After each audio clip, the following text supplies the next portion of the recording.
نحمده ونصلي على رسوله الكريم اما بعد۔ معزز سامعین، آج مولانا رومی رحمہ اللہ کی ایک حکایت پڑھی جس میں بڑا زبردست سبق ہے ہم سب کے لیے، جی چاہا کہ آپ کو بھی سنا دیا جائے، اس لیے آپ کی خدمت میں عرض کر رہا ہوں۔ مولانا رومی نے ایک حکایت لکھی کہ ایک شخص کو ایک ہیرا ملا۔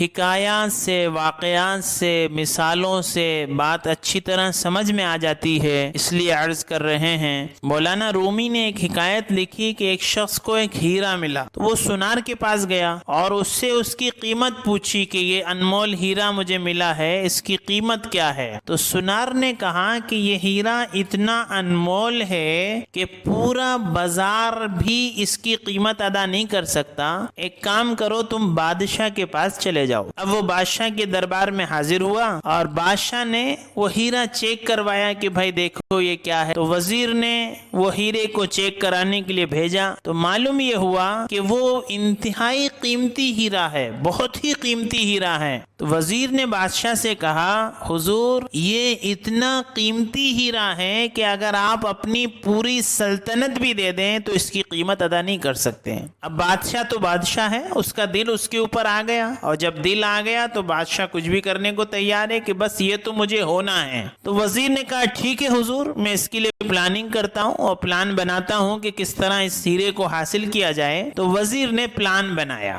اور پلان یہ بنایا کہ اس نے اس سے یہ کہا کہ یہ ہیرا تم مجھے دے دو اور صبح سورج نکلنے سے پہلے یہاں آ جاؤ دربار میں، ہم دربار کے پورے دروازے کھول دیں گے، صبح سورج نکلنے سے پہلے تمہیں آ جانا ہے اور غروب آفتاب تک کا ٹائم تمہارے پاس ہے، دربار میں سے جو لے جانا چاہو اس کی اجازت ہے، تمہیں سب لے سکتے ہو، جو تمہیں لے جانا ہو، جس پہ تم ہاتھ رکھ دو وہ لے کے چلے جاؤ، لیکن شرط کیا ہے کہ وقت تمہارے پاس ہے اور وقت ہے صبح سورج نکلنے سے پہلے آنا ہے اور غروب آفتاب سے پہلے جانا ہے، یہ وقت تمہارے پاس ہے۔ اس وقت کے اندر تم جو چاہو، جتنا سونا چاہو، جتنا لباس چاہو، جتنا فرنیچر چاہو، جتنی قیمتی بادشاہ کی دولت یہ دربار میں ہے لے جانا چاہو سب لے جاؤ، ہم سارے دروازے تمہارے لیے کھول دیں گے۔ وہ بندہ تیار ہو گیا کہ چلو بہت اچھی بات ہے، بہت اچھا آفر ہے۔ اب وزیر نے پلان بنایا اور پلان یہ بنایا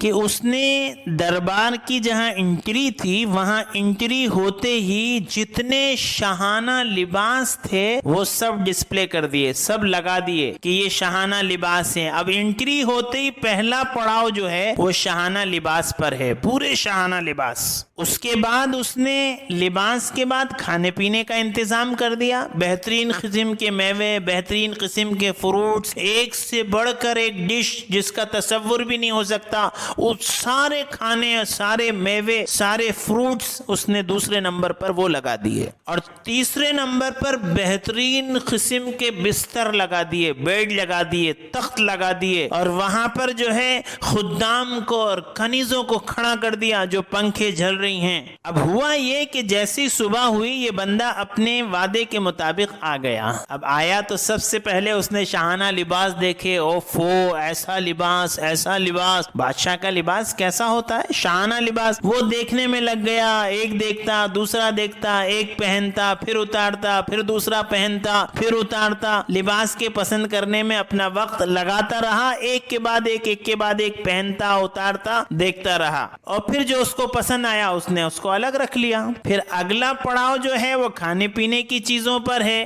کہ اب جو ہے اس کو کھانا پینا ہے، اور اتنی چیزیں ہیں، اتنے مشروبات ہیں، اتنے میوے ہیں، اتنے فروٹس ہیں کہ وہ دیکھ دیکھ کے حیران ہیں، آنکھیں پھٹی ہوئی ہیں، کیا کھائیں اور کیا نہ کھائیں، جان جائے خرابی سے اور ہاتھ نہ اٹھے رکابی سے۔ اس نے کھایا، خوب کھایا۔ اس کے بعد جب آگے بڑھا تو کیا دیکھتا ہے کہ بستر لگے ہوئے ہیں، تخت لگے ہوئے ہیں، قالین لگے ہوئے ہیں، خدام کھڑے ہوئے ہیں، کنیزیں پنکھا جھل رہی ہیں۔ تو اب اس نے کیونکہ تھک گیا تھا، کھانا اتنا کھایا کہ بالکل پیٹ بھر گیا ہے، اب نیند آنے لگی، تو اس نے سوچا چلو تھوڑی دیر سو لیتے ہیں، اس کے بعد آگے دیکھیں گے دوسری چیزیں۔ تو اب وہ سو گیا اور اس کی نیند لگ گئی۔ لیٹا تو جب دیکھا اتنا شاہانہ محل ہے، خدام ہیں، کنیزیں ہیں اور سب ہے، تو اس کی نیند لگ گئی، سو گیا۔ اور جب نیند ابھی کھلی نہیں کہ اٹھانے والا آ گیا, اٹھو اٹھو اٹھو. کیا ہوا کہ وقت ختم ہو گیا, چلو میاں ٹائم وقت ہو گیا ہے, باہر نکلو. ارے تھوڑی دیر, 2 منٹ 4 منٹ, نہیں نہیں نہیں, کچھ نہیں, اب کچھ نہیں ہوگا, اب وقت ختم ہو چکا ہے, تشریف لے چلیے, باہر نکلیے. تو اتنا قیمتی ہیرا اور اس نے سب برباد کر دیا, کچھ نہیں لیا. مولانا رومی فرماتے ہیں یہی مثال ہماری اور تمہاری ہے کہ یہ زندگی جو ہے یہ انمول ہیرا ہے, اللہ نے تمہیں دیا ہوا ہے. یہ قیمتی زندگی ہمیں ملی ہے, اس زندگی کے ذریعے سے آخرت کو تیار کرنا ہے, جنت کو تیار کرنا ہے, اللہ کی رضا کو حاصل کرنا ہے, اپنے آخرت کے محل کو بنانا ہے, آخرت کی جنت تیار کرنی ہے. اور ہمارا حال یہ ہے کہ صبح ہو رہی, شام ہو رہی, زندگی تمام ہو رہی, کہاں زندگی خرچ ہو رہی ہے, ہمارا وقت کہاں ضائع ہو رہا ہے, ہماری جوانیاں کہاں گھل رہی ہیں, ہماری بڑھاپے میں تمنائیں کیا ہیں. شیطان نے ہمارے سامنے بھی دنیا کے لہو و لعب کو اور دھوکے کو اور مکار دنیا کو ہمارے سامنے اس طرح کر دیا ہے کہ صبح اور شام دنیا کے جمانے میں, دنیا کے کمانے میں, کہ کھانے کے لیے کما رہے ہیں, کمانے کے لیے کھا رہے ہیں, اتنا جمع کر لے رہے ہیں کہ جس کو ہم خود استعمال بھی نہیں کر سکتے, وہ جمع کر کر کے ہم مالدار نہیں, مال کے چوکیدار بن رہے ہیں, ہم مر کے چلے جا رہے ہیں اور ہماری اولادیں اس کے اوپر لڑ رہی ہیں. تو فرمایا کہ یہ انمول ہیرا ہماری زندگی ہے, اس زندگی کی قیمت وصول کر لو.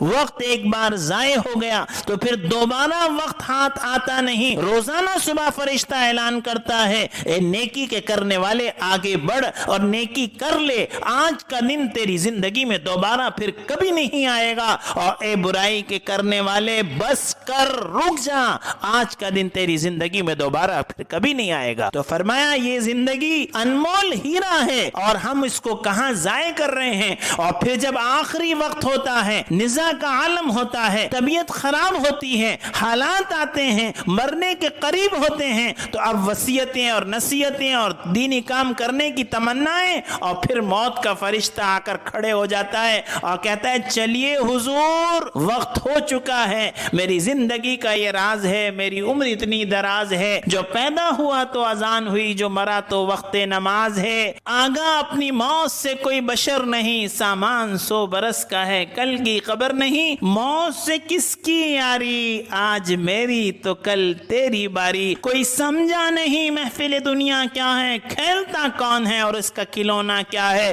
شوق جینے کا ہے تو عمل کو جی, تیری گنتی نہیں تو نوٹوں کو گنتا کیا ہے. رونے والے سے یہ کہتا ہے جنازہ ہنس کر, ٹھہر جا لوٹ کر آتا ہوں تو ترستا کیا ہے. تو یہ انمول ہیرا ہماری زندگی ہے, اوقات ہے, جس کو ہم ضائع کر رہے ہیں اور پھر آخری وقت میں تمنائیں کرتے ہیں جب موت کا فرشتہ سامنے آ جاتا ہے. اور پھر اذا جاء اجلهم لا يستأخرون ساعة ولا يستقدمون, ایک ساتھ کا موقع آدمی کو نہیں ملتا, ہاتھ کا نوالا منہ میں نہیں جائے گا, منہ کا نوالا حلق کے نیچے نہیں اترائے گا, گھر سے باہر ہے تو گھر میں نہیں آ پائے گا, اور بیت الخلا میں ہے تو باہر نہیں نکل پائے گا, اور سجدے میں ہے تو سر نہیں اٹھا پائے گا. جس وقت موت کا فرشتہ آئے گا آدمی کو لے کر چلا جائے گا اور کوئی چانس نہیں ہوگا. جیسے اس نے سو کر اپنی زندگی کو ضائع کیا, اپنے انمول ہیرے کو ضائع کیا اور پھر اس کو لے جایا گیا اور کوئی موقع اس کو نہیں ملا, ہم کو بھی کوئی موقع نہیں ملے گا. اس لیے اپنی زندگی کے مقصد کو پہچانیں, انمول ہیرے کی قیمت کو وصول کریں, زندگی کو ضائع نہ کریں. یہ زندگی آخرت کی کھیتی ہے, جیسا کریں گے ویسا بھریں گے, جیسی کرنی ویسی بھرنی, نہ مانے تو کر دیکھ, جنت بھی ہے دوزخ بھی ہے, نہ مانے تو مر کر دیکھ. اللہ تعالی ہم سب کو اپنی زندگی کا مقصد سمجھنے کی توفیق عطا فرمائے. وآخر دعوانا ان الحمد للہ رب العالمین.